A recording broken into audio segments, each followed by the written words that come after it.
something happening here. What it is ain't exactly clear. There's a man with a gun over there, telling me I got to beware. I think it's time.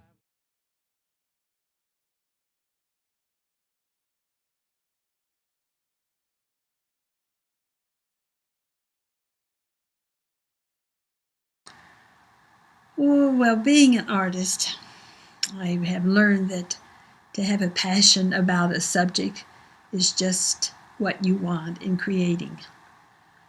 So I had realized I had this passion about war and peace, but when the war of 2003 was announced, I said, oh my, I just can't ignore yet another war.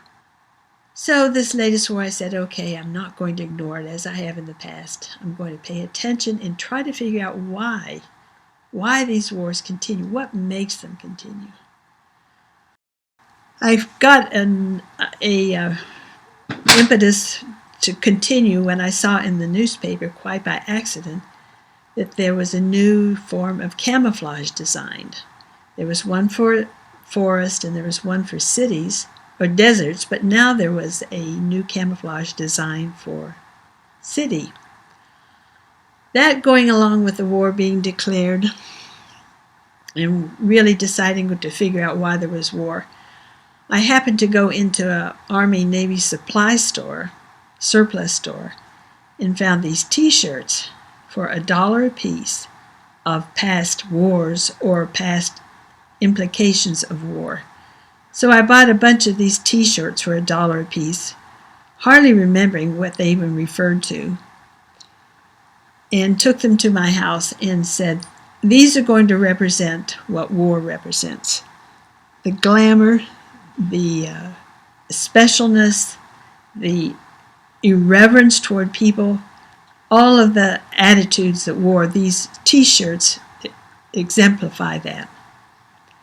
So for many t-shirts and many months, maybe even a couple years, I decorated the t-shirts with rhinestones and glitter and precious stones or semi-precious to make them look like they were what people expected of war.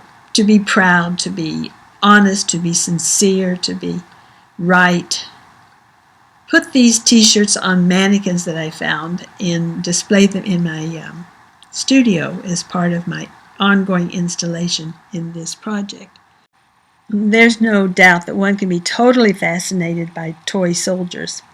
You can buy them from any period in history of what the costumes were worn and type of machinery that was used to kill.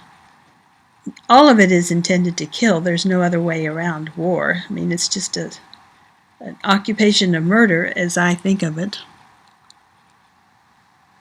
Well, and I looked at books. I read many books on war. Watched all the movies I could bear to watch, which is always a hard thing to do because some of them are very, very explicit. Went to lectures. Just immersed myself into the whole bloody mess of war.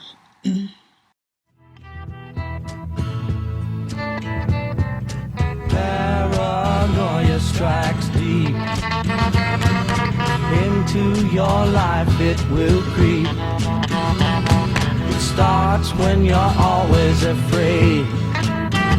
Step out of line, the man come and take you. Using these found objects, I decided to put them together in ways that would further exemplify my attitudes that were evolving about the causes of war. Some were obscure, but some were very explicit in finding Easter basket, Easter time, the Christian time of peace and love. And here was a basket that was full of weapons, grenades and little pistols and helmets and all that you would need to carry on a minor war in the Easter basket. It was rather shocking, but then I found at Easter time ornaments that you could buy that were in the shape of grenades, but they were covered in red flock, velvet-like, and little toy pistols that were used as Christmas tree ornaments. Well, I just found all of this very shocking, but when you start looking at it, then you realize how shocking it is, but most of us just pass it by and don't notice because it's so much a part of our culture that it exists everywhere. We just overlook it. Children, what's that sound? Everybody look what's going down.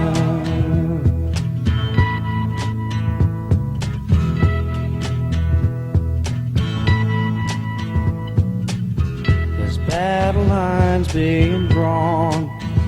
Nobody's right if everybody's wrong.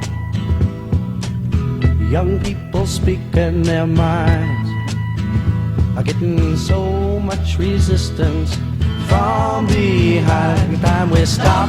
Hey, what's that sound? Everybody look what's going down.